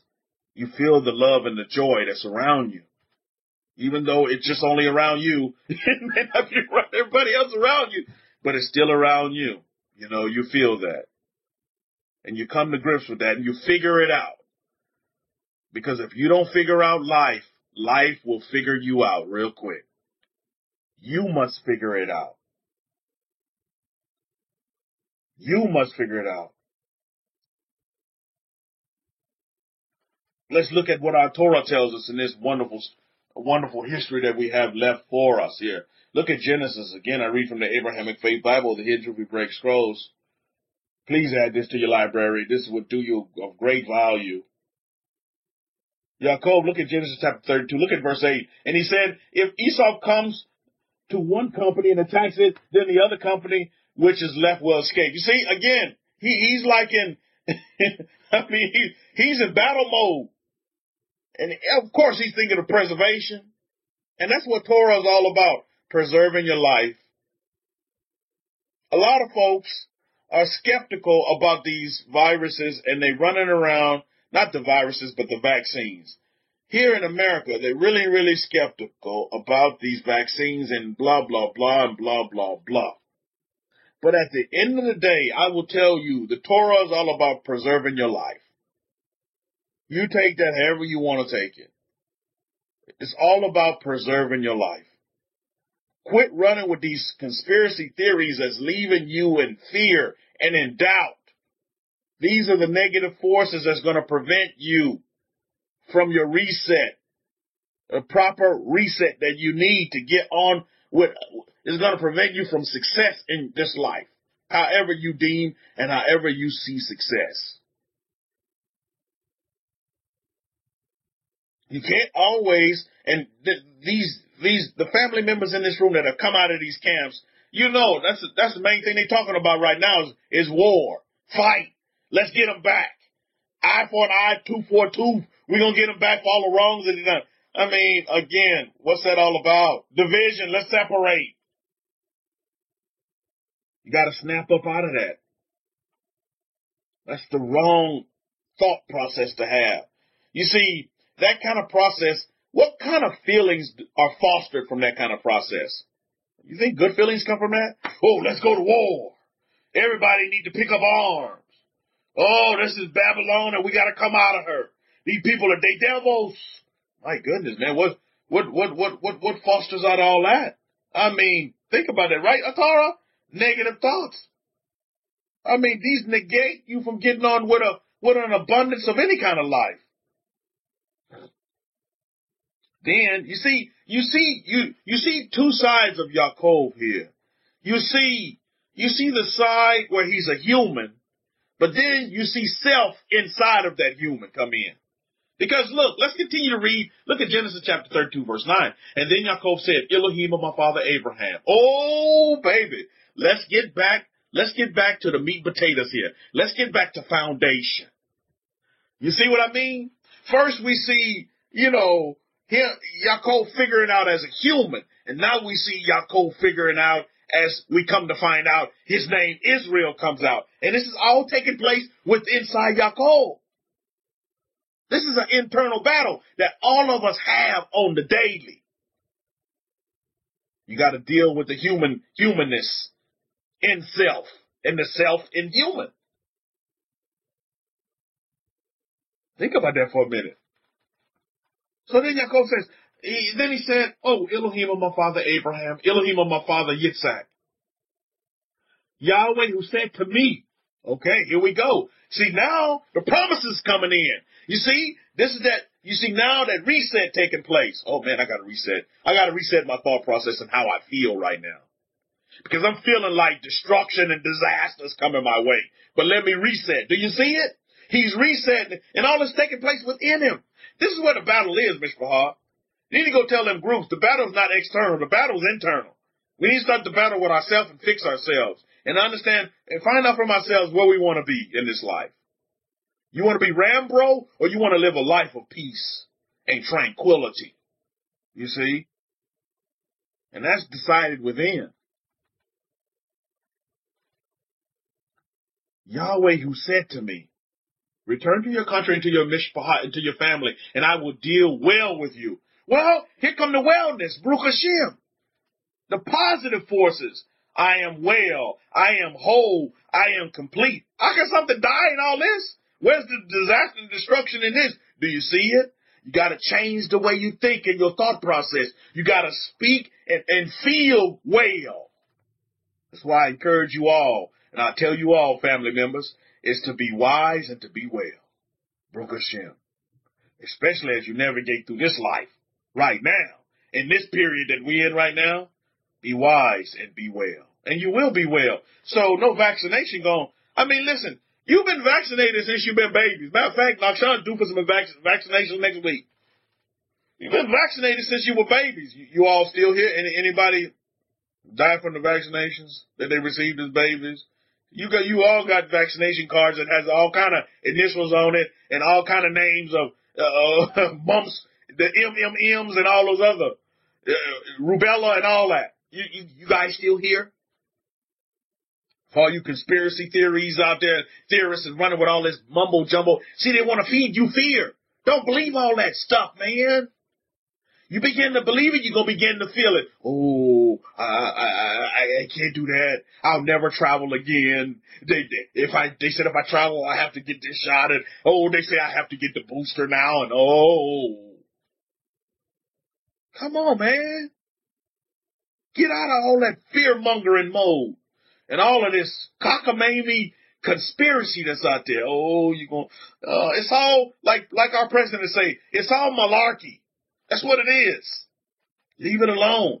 Get on with your life. Understand who you are. Tell yourself that you're well. No matter what they're doing to you. No matter what they put in your water. No matter what they put in your air. No matter what they put in your body. You are well. You are whole. You are complete. And you unstoppable. And nothing can touch you like MC Hammer says. That's real. Make that real. Make that reality. Quit running with the mumbo jumbo out there. You decide what you desire for yourself. Don't let others do it for you. The Most High, Yahweh, the God of Abraham, Isaac, and Jacob said, I will deal well with you. Did not that same powers, the same energy, that same God say the same thing for you and I? He's going to deal well with us as well? Of course. This is why you are well. You are whole. You are complete. I am, right? Baruch Hashem. If you're here to get goosebumps, you're in the wrong place. But if you're here to really understand how you can feel, if you don't already feel that particular way, be positive in this life, right, Brother Davis? I don't care what people are telling you. I don't care if they say that earth is falling. Stay positive. Amongst all this negativity. I mean, my goodness, if you just listen to the boob tube for just a minute, you'll see that, I mean, my goodness, it's just all negativity. Gossip and negativity and slander this and do negativity. I mean, this guy that they said went to, they saw him not guilty on all charges. What's this guy name? I don't even know, but I just seen parts of it. These guys, everybody had been slandering this man, and this man was found innocent by the court of law. He was innocent on all charges. And yet, they want to make it a black and white issue. He went to shoot black people and blah, blah, blah. No, he didn't. He was found innocent on all charges. And this man had been slandered by the media. I think the president even talked bad about this man. And he was exonerated of all charges, Miss Ball. Can you believe that?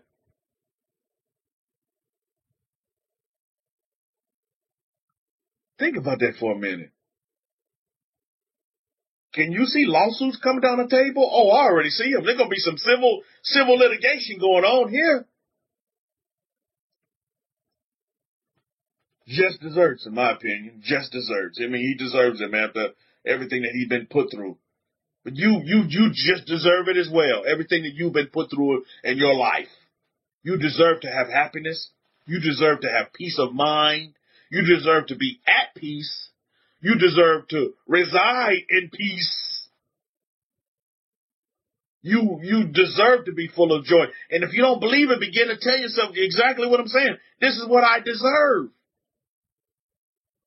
Baruch Hashem, I am well. Why? Because I deserve it. Your mind and logic gonna try to play all kind of shit on you, man, and throw all kind of, stumbling blocks. Well, I mean, how you gonna be happy when you can't even do this? How you gonna be happy when you can't even find a woman? You ugly. You never, again, there you go. This is why that reset is so important. Don't let it take a deathbed experience for you to see this, Mishpachah, that you need to reset. Genesis chapter 32 and 10. I am not worthy of the least of all mercies and of all the truth which you have shown to your servant. For I crossed over this Jordan with my staff, and now I have become two camps of people. Look at verse 11 of Genesis 32. Rescue me, I pray, from the hand of my brother, from the hand of Esau, for I fear him, lest he come and attack me, and the mother with the children. You see the mode he's in? That human mode. Fear. You won't find faith in fear. You just won't. I know they both start with F, but they're not synonymous. You won't find faith with fear. They just can't, they don't roll together. They're not in tandem. You just cannot have faith with fear. And this is why, as a student of human nature, I see a lot of people are faithless because they fear. They're always fearful. And they manifest fear. They look for fear to come around the corner. Instead of walking on the water, they see themselves drowning. You know what I mean? Because they fear that. They fear water, much less walking on it. You know what I mean?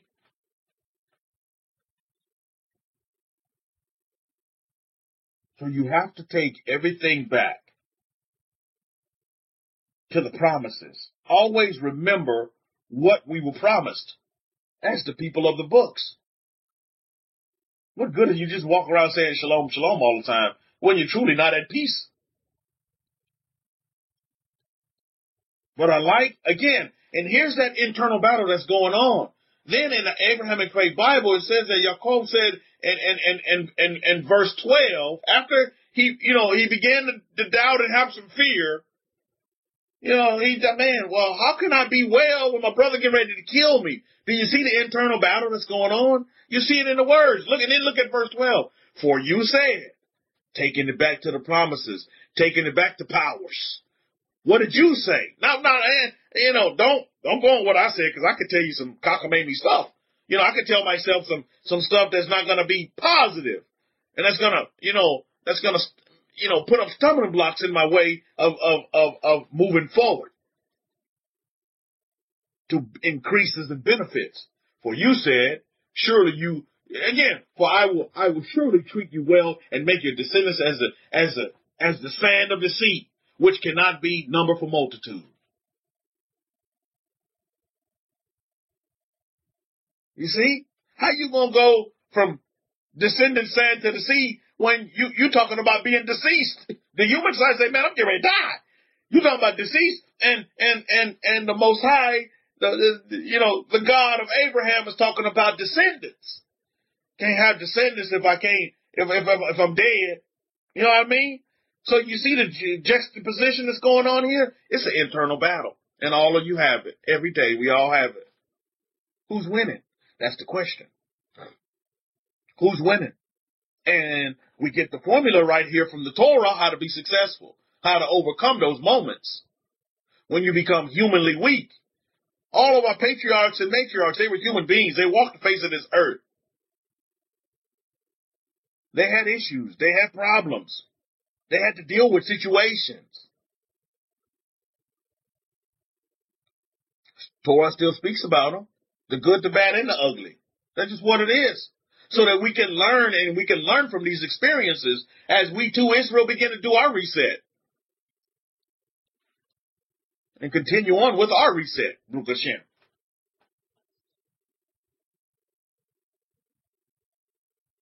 Now, think about this for a minute. I'm going to jump down in the parsha because, man, we got to get on it.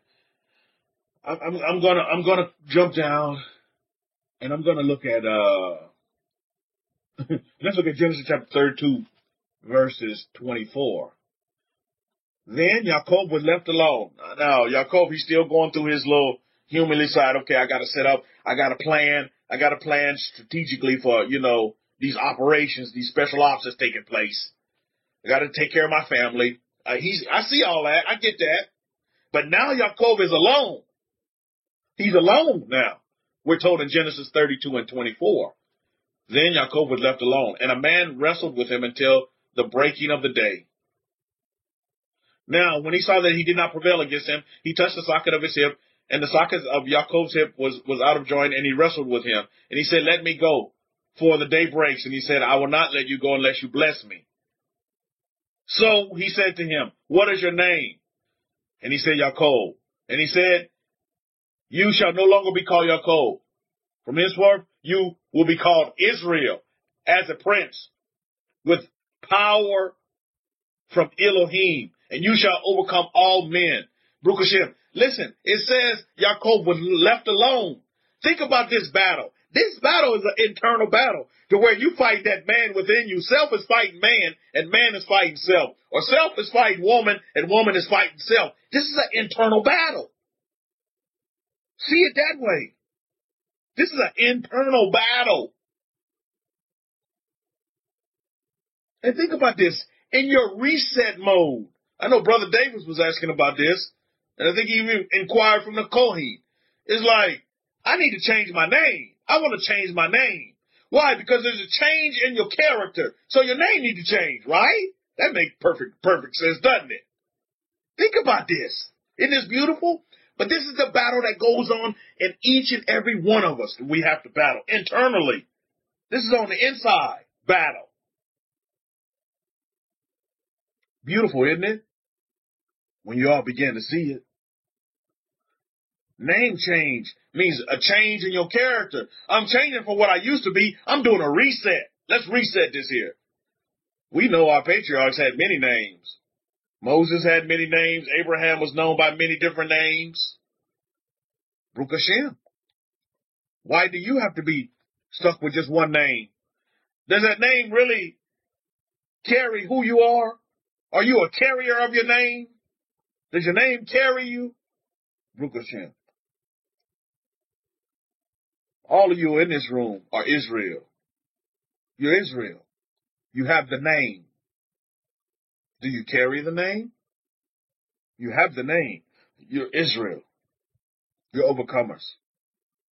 I will continue to tell you this until the cows come home. You overcomers. You're well. All you need to do is figure it out. We have the Kohen in the gate to assist us, to help us figure it out. He's given us so many tools to help us figure it out. But at the end of the day, we have to figure it out. We have to figure it out. And the battle is within. Everybody read this story. Oh, man, and he was fighting this man. You're fighting yourself, man, woman. It's within. How many of you understand that's your biggest battle? It's for you to deal with yourself so that you can have the feelings that you want and you desire for yourself, not the ones that you've been conditioned with and told who you are and how you're going to be and how much money you're going to make and how many children you're going to have and if you're going to be imprisoned or not, based upon what? These profiles that they set up about you. Is within, Mishpah. Quit looking for that man that's going to come knock you upside the head in battle and wrestle with you. It's already within you. And the wrestling match has already taken place. It's already within you. This is what's going on right now. So what do you have to do? What do we have to do? We have to strengthen ourselves in such a way to where, we win that battle that's going to take place. And we don't give up. And we don't let go. But we hang on. We hang on. And we don't give up. And we don't quit.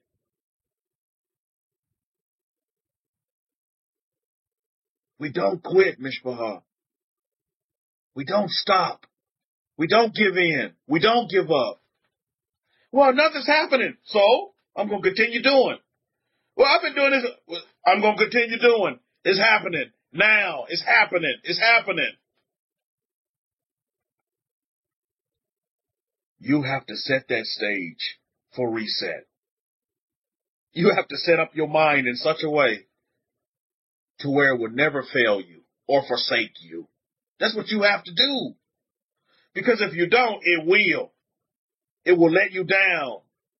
It will give you bad feelings. It will give you feelings of hatred towards somebody. I told somebody this the other day. I don't hate anybody on the face of this earth. I hate people's actions. Some of the actions that they take, I detest, but I don't hate the person. It's their actions I detest and don't like. So I will separate myself from their actions. You see what I mean? So we don't put ourselves in situations to where, opportunity can come in for these negative forces to creep in and do harm instead of doing good, and to make you sick instead of making you well. You see? Just like we talk about all this wellness and wholeness, there's a whole nother side to it as well. You know what I mean? That's the balance of life. That's the balance of the universes. Night and dark. You know what I mean? Divorce says, I must apologize for not being a woman of my word and keeping it because my word is my bond. You apologize, Devorah, now you do it. Now you be it. And now you feel it. Understanding we're going to make mistakes. I get that.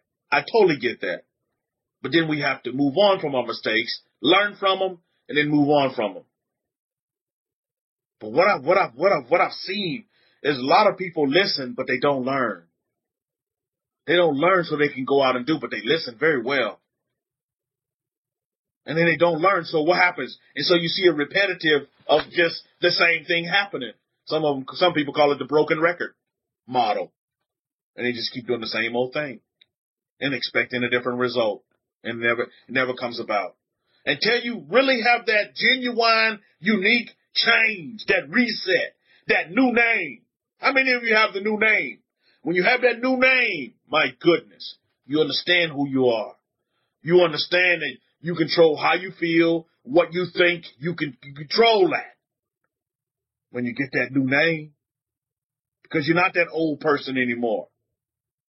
That old person may creep in every now and then you're going to have to battle. Hang on to the new name. And when it comes to life, Mishpachah, just understand, you have the capability and the capacity to figure it out. And I would encourage you all just to figure it out. Life throws you a curveball, you throw life a fastball. Figure it out. Figure it out. So on that note, I'm going to wrap up my lecture on this end. I'll say Shabbat Shalom and Shalom Shalom to all of you. And you all know the story. Yaakov and Esau, they did what? They figured it out. And at the end of the day, they realized that they were brothers. Brothers love. They blood. And to this day, you see our cousins. They still over there doing their thing. And they still our brothers. They still our cousins. And we love them. I tell you. I saw that love really for the first time when I went to Israel with HaKohim. And we stayed with our cousins and our brothers. We stayed with them. We didn't stay with Israelis. We stayed with our cousins and our brothers. And they loved us. And they treated us just like family. Devorah said, yes, I will, and stop looking back and keep moving forward with Hashem and at the helm always, and always in my heart. Thank you and Todah Rabbah for this much needed word. Okay, this word was for you, Devorah. Baruch Hashem. This comes from the Imhokma. I just tell the Imhokma I will use my big mouth to whatever you want to say to the family. That's what's going to go down, and that's what goes down. I mean, we're a family, Mishpachah, and we have relationships. Some of them good, bad, and ugly, but we make them all great because we figure it out. We have to figure it out. That's when you can be at peace with yourself, love yourself, and have those wonderful feelings that will nurture and help manifest and will manifest your desires. That's just what it is. But we got to reset. Got to. So if Hakoin don't have anything else, I'll pass it over. You guys have any questions, please put them out. If not, I'll say Shabbat Shalom and Shalom Shalom to all of you, Mishpachah. Remember your families. Remember to be at peace. Remember your families. And remember, don't fear anything. You can't be at peace and fearful at the same time. You got to choose one or the other. Don't run in fear. You don't have to fear nothing. Not a thing. Baruch Hashem. Shabbat Shalom and Shalom Shalom to all of you.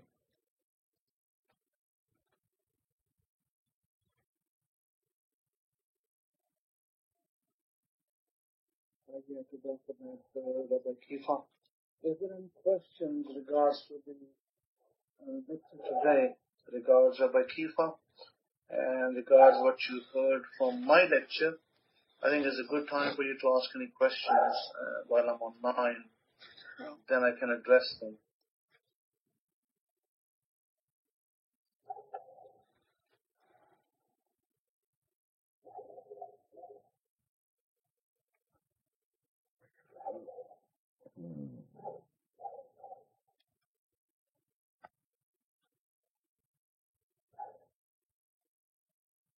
I think this week I spoke about living in the end, to give you an explanation of what living in the end really means, or having the thought of being in the end.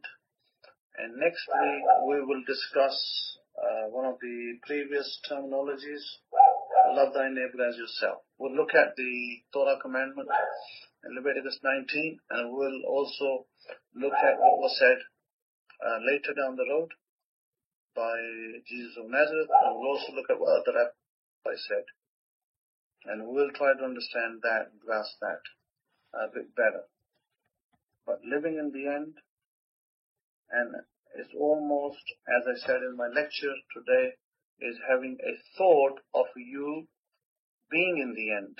So there is the law of attraction side, which says to be like, to be as if. But to be as if is a lot harder than to live in the end. Now, one of the things that living in the end does not encompass is, if you had $1 million, living in the end doesn't mean that you go out and you spend $200,000 and prove that you're living in the end. Living in the end is simply a concept which means that you have what you desire, and you have the feelings, and you also have the thoughts. But as far as the spending is concerned, you can do that any time, because the money is there. It's not like it's invisible. It's always there. And you can just go and buy a laptop. You can just go buy a car. It's just a case of, hit and run. You go to a garage, you get your car. It's that simple. Well, visualization, that's a good question. Living in the end is not necessarily visualization. Living in the end is a feeling. And a feeling doesn't have to come from visualization. A feeling is a feeling. What feeling do you have when you are 9 months pregnant? Or when you are 6 months pregnant? What feeling do you have as a woman? You have a feeling that in 3 months' time, if all goes well, you will have a baby. You don't visualize a baby. You already know that. So the same way, living in the end is a feeling, nothing to do with visualizing it.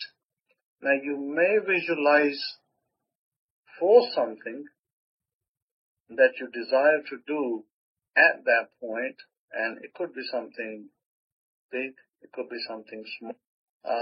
For argument's sake, you wanted to buy a $250,000 house, and you think to yourself, well, the money's coming, it's almost here, and as soon as I get my money, I'm going to go and sign that deal for that house I saw down the street, which is for $250,000. But that's still a feeling. You're still having that feeling, the thought, and you're encapsulating a memory, and you're reinforcing your memory to say, well, the money's coming in. It may be coming in a week's time, in 2 weeks' time. I'm going to go and take that money. I'm going to purchase that house. That's still living in the end. You haven't spent the money. You're expecting it. You're expectant. Just like a mother is expectant, you are expectant. That is living in the end. Anything else that you do on top of that, like if you wanted to go buy if you wanted to buy a $25 million jet, then of course, that would be visualizing it. And the visualizing part would be where you sit in the jet and you're flying it, but now that you have the money to spend it, you bought your $25 or $40 million jet, and you're having a ride around it and thinking, well, that's something that you had decided you were going to do. But I don't think many people think like that. Many people think simply that money's coming, money's going to be here, and that's the only two things you need to tell yourself. Money is coming, money is going to be here soon, and I'm going to use this money for XYZ projects, projects that you've been thinking about, whatever those projects are. Whether that project means buying a house, whether that means buying a car, whether that means setting up a business, whatever.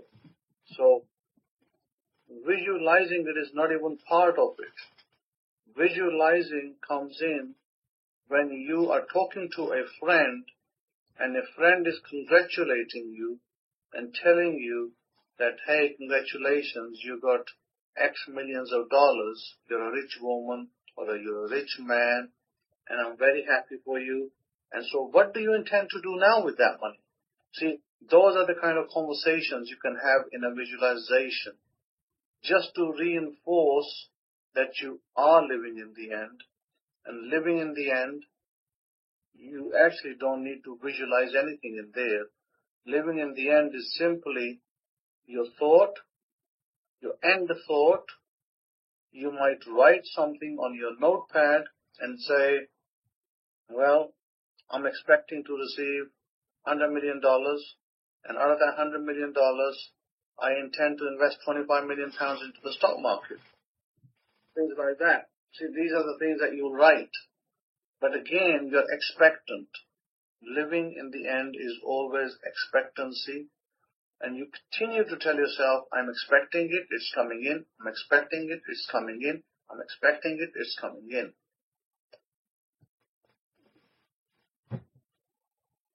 That's how you do it. Deborah, you're saying that I've noticed that some strong real-life thoughts are 7 to 10 years in the future, and now that I know this, how do I prepare for these harvests? You don't need to go that far out, because you're going way far, 7 to 10 years. That's a long time. You simply need to tell yourself that whatever you're expecting is happening this year. Okay, so this year may be only 2 months away. And let's assume that if this year was 6 months away before the new year began, then you'd have 6 months. Now you have 2 months. Not even 2 months. You have a month, basically. A month and a bit. Well, I say a bit. Actually, we have about 26, 27 days. We have 27 days to this month. Now, you have 27 days. You could say it's coming in. It's going to be here anytime now. My money's coming in. It's going to be here anytime now. That is where you need to focus. My money's coming in. It's going to be here anytime now. And when that money comes in, whether it's end of December, whether it's in January or February, your plans then come into effect. And your plans are going to be what you're already thinking. I'd like to get that apartment. I like to get that new car. I like to get that new furniture. I like to get myself a new washer dryer and new clothes and new perfume. That's what you're thinking. And those are the plans you're working on, and they have to be immediate and they have to be short term. 7 to 10 years, people become billionaires. They don't wait 7 to 10 years to get dollars. I've seen people who became billionaires in 7 to 10 years once they put their minds to it. So your mind's focus should be short term. What am I going to do in the next 3 months when that money comes in? That's what you need to be thinking about.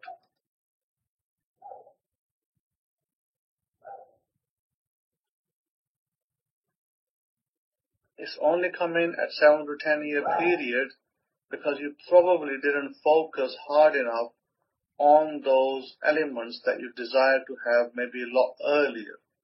When we simply desire something and we don't think enough about it, we have fleeting thoughts that, maybe in 5 years I'll do this. That's when it takes 5 years. But when you have other thoughts that I intend to do this next year, when you put this thought in your head and you write it down and you write something like, I am looking forward to living in my new home in next year and driving my new car. When you write that down and you read that every day, then there is no 7 years and there's no 10 years. It's next year. So you should write down in your diary that next year, I'm looking forward in 2022 to be living in my new home and driving my new car and whatever other businesses you desire, because you've got to have a business model, because you don't just get money, a pile of money, and you spend it and you come out empty again. You write a business, you write a little business plan. A business plan could be thousands of businesses in this world. A business that you can easily handle. You write it and you say, I'm going to do this business and this is what I'm going to do next year. I need X amount of money for it. I'm going to plug it in. I'm going to invest it.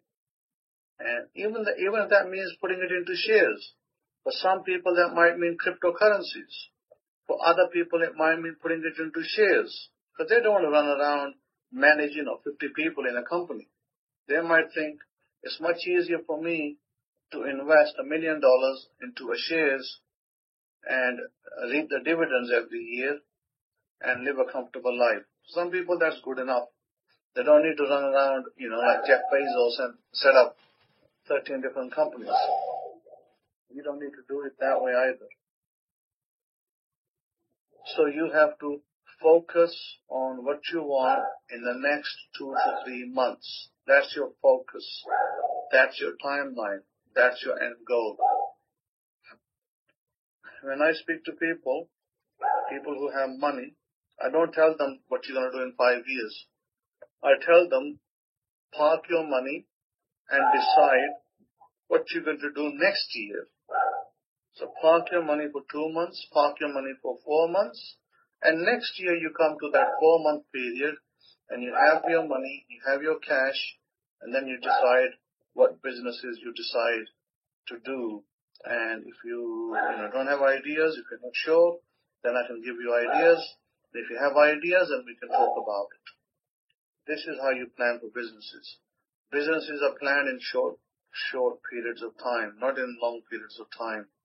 You're not working in a company in which a manager says to you, ma'am, where would you like to be in 5 years' time when he interviews you? Where are you going to be in 5 years' time in a company? Maybe you enrolled as an employee and you might get lucky and become a supervisor in 5 years' time, and they might give you a little salary increase. But that's not going to give you life's fulfillment and life's joys. You're still going to be stuck in a 9 to 5 rut. You're still going to be, doing the grind. If you're in London, you're going to have to travel on the tubes every morning, underground, buses, and you're going to have to go through all that grind. If in America, in New York, again the same thing, metro, grind the metro every day, and you don't want to do that the rest of your life. So you want to think business. What kind of business will generate me the money that allows me to live a comfortable life? That's where you need to keep your thinking and thoughts, and that's where you need to plan. And when you write it down, then you bring it to pass through your reading of that writing. There was a girl, and I told her, she was a poor girl. I told her, she said, I don't want to be. I said, it's okay. Nobody wants to be poor. She said to me, my mom won't let me do a job. I said, it doesn't matter whether your mom lets you do a job or not. What do you want to do? Do you want to do a job? She said, yes, I want to do a job. I want to get out of the rut, and I want to make a good life for myself. Then I said, so be it. So I said, write for yourself that you're doing a wonderful job. Write it on a notepad. Write it that I have a wonderful job with a nice salary. And I said, you read it 10 times a day. Just write it, read it 10 times a day, then the opportunity will come your way to get a job. She did that. I don't know if she did that for a week. I don't know if she did that for 2 weeks. 2 weeks later she came and she said, I've been offered a job in a cosmetics shop, and what you told me I did, and I'd like to start that job. I said, okay, great. Go start that job. So a decision, the whole point is you make a decision, and your decision is what leads you to your success. Now many people in this world are decisionless, and they can never get to success. So if you make a decision, you will get to success. And nothing will stop you from making that success. That's where we are basically. Okay, with that, I'm going to shut it down. And Rabbi Kifa, if you could send me the recordings, please. Sudha, have a great Shabbat and a great week ahead. And Shabbat Shalom. And Shalom Shalom.